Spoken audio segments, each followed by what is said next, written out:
As usual, the Yankees are in on every big name, whether it's Adam Dunn or Jason Worth or reliever Joaquin Soria of Kansas City.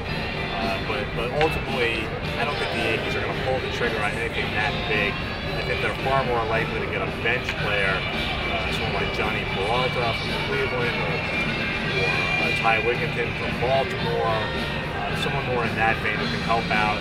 Maybe play third base a little bit to help Alex Rodriguez, or a right-handed hitting outfielder.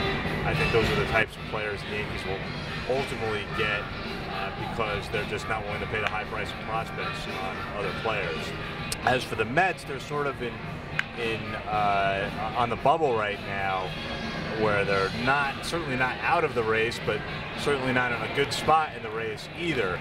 So I think they're most likely to take these last few days before the deadline to assess where they are, to not trade any prospects at this point, or maybe not even taking on any money unless they start playing better.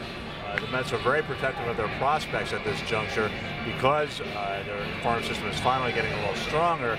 They're not in a hurry to thin out that depth.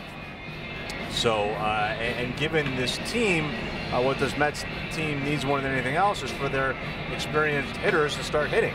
And no trade they make is necessarily going to upgrade the lineup. So their best shot is for internal improvements rather than external improvements. I do think there will be some big moves this week. I do think that Washington will trade Adam Dunn. I think that there's even a chance Milwaukee will trade Prince Fielder, and I think there's a good chance that Philadelphia will trade Jason Worth. So we've seen some big pitchers go already. We saw Cliff Lee go from Seattle to Texas. We've seen Dan Herron go from Arizona to the Angels. I think this week could be more about the hitters.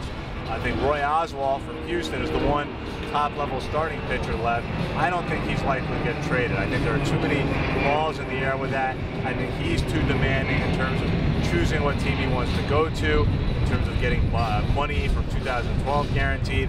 And I think the Houston owner, Drayton McLean, does not want to trade Roy Oswalt. And I think he's going to have to be absolutely blown away to make a trade of Oswalt.